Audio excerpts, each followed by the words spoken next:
In Malawi, they call it the warm heart of Africa, and it truly is. It's a place where you can feel very comfortable. What we deal with today here in terms of this AIDS pandemic is just a remarkable tragedy. But you see the people that are dealing with it. I mean, everybody smiles, like the kids yesterday. They're happy, they're having a good time. Maybe they hide it well, I don't know. But it's a comfortable place to be. And I think most people come here come back. There's more going on right now in Malawi in terms of community development, both from the point of view of external help and communities themselves beginning to understand what self-help is all about, than there's ever been.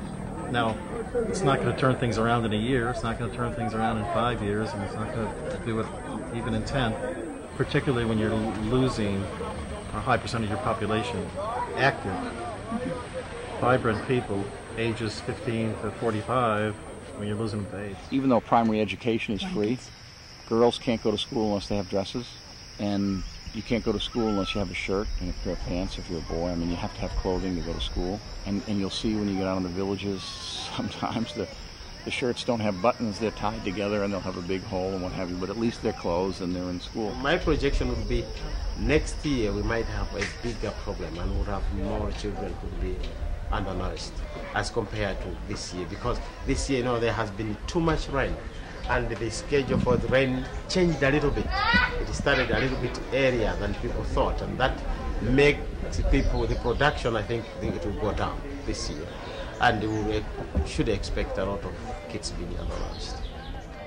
The life expectancy is down, driven down by AIDS.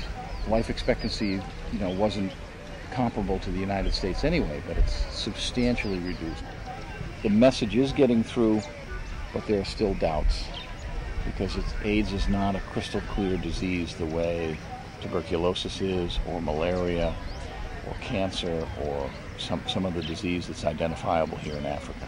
When you die from malaria, every African recognizes those symptoms. When you die from AIDS, it could be from anything. So it's a bit amorphous as a disease, and it's hard to track. And I think it's been hard to train people that it's a disease born of heterosexual activity. In Malawi, it is estimated that somewhere in the neighborhood of 40% of the sexually active population is HIV positive. That's a staggering number. That represents somewhere in the neighborhood of 20% of the total population. See these grandmothers who are beyond the sexual activity stage, and all their children have died, and so they have all the grandchildren to take care of.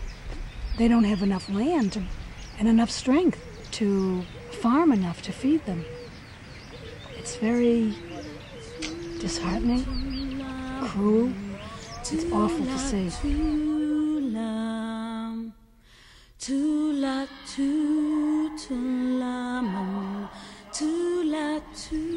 It's mind-boggling how firm a grip AIDS has on Africa.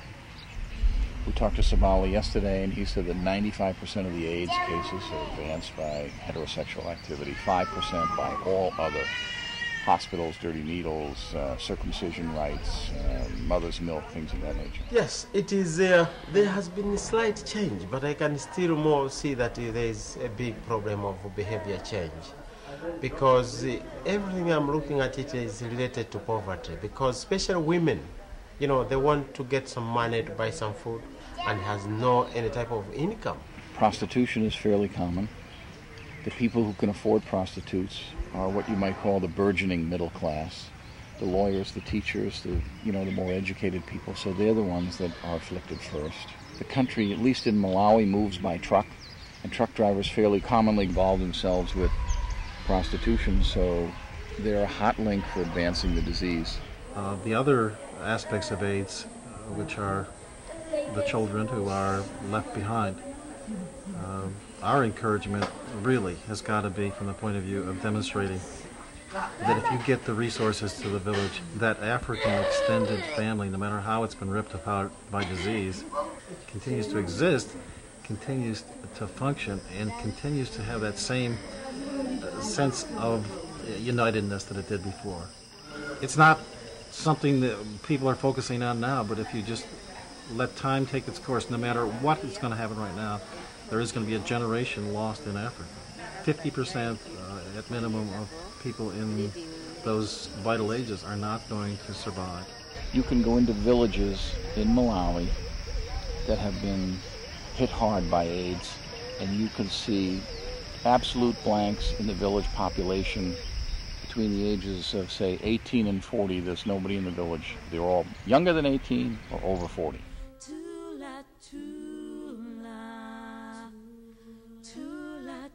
We started sometime in 1995 officially. We have evolved.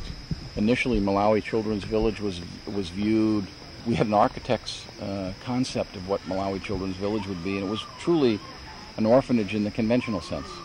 And over a period of time and doing some research and talking to Savali, we discovered that that really wouldn't work. It's much better the way we're doing it now, where we keep the orphans in the village and we monitor their health and well-being through our village volunteers, so that they grow up in their culture, they remain in their culture. If they become threatened by illness or malnutrition or whatever, we can bring them to the center and revive them. Bottom line is, no matter how you cut it, if our project is taking care of 3,000 orphans, there's 800,000 orphans in the country.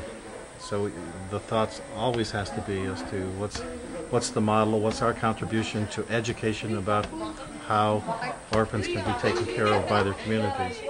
The doors open. You can leave your child here free. There are caretakers 24 hours. Here we have got 5 caretakers. They do shifts. You leave your child here. We'll provide all what we can. The project will provide all what it can to this child, to the age that the family or the relatives will be willing to say, oh, we can now take this child. We'll be able to raise the child at home. We were finding that there was grandmothers raising 12, 13, 14 kids. Now you go to the village and you go back to that same grandmothers and they're raising 3 or 4 kids. Well, households in the village that previously were not taking care of any orphans have realized that it's a good thing for their household to be raising some orphans, because our team comes out once a week and provides food, seed, milk powder, medicines, clothes, school fees, and they want to be included. We really are driven more by a shortage of funds, I would say, than anything else. We run Malawi Children's Village on between $40,000 and $60,000 a year just to run the village. We get some grants periodically to do some other things, like install irrigation systems and things of that nature. But the day-to-day running of Malawi Children's Village is done, let's pick the number of $60,000 a year for 3,000 orphans. That's $20 an orphan. There's nobody that's close to that, not even close. And that's because we do it in the villages, and we do it with volunteers. Now, we have some paid staff, obviously, but the vast majority of the people that work for Malawi Children's Village work for free. We also provide some sort of medical care to these children. When they get sick, all first aid type of treatment is done here. There are 2 nurses, and if they need any help, I come in. And when they are very sick, these type of children, we take them to the hospital. Transport is always available, that these children, on any emergency, they have to go to the hospital. That's about the babies who are here at the center. But those who are in the villages, starting from those who are from under 1 or 5 years or up to 18 years of age, when they get sick, they come here for free treatment. There is a clinic which goes on from 7:30 to 12 o'clock. And then after that, there is a mobile team which goes to the villages in the afternoon to try to see what is happening to the orphans in the villages. But I want to see in 5 years achieving the expansion of the project. And I would be happy to see the development of a training center, having the chance to provide skills to some of our kids to be independent, for them to appreciate that MCV has done something for them. Without MCV, nothing would have happened to us. To pay school fees as many children as we can. In 5 years' time, if I would be achieving a goal of supporting 100 to 200 kids in secondary school, that would be great. Because at that time, that means throughout the country, people will be learning something as to what we do. Even I used to say a $15 dinner in America, which you say, oh, I have a $15 to spend for a dinner. That $15 is a good amount of money to support a child for almost a year in Malawi. I think that people sometimes they feel, say, okay, if I have to support them, how much money do I have? It doesn't matter how much little somebody gives, because they are saying that it doesn't matter how much you give, but the spirit of giving. You may give a $5, you may give a $10, it will help someone. And so my appeal is well wishers, good friends in America and everywhere else, help us to alleviate the suffering of orphans in this country.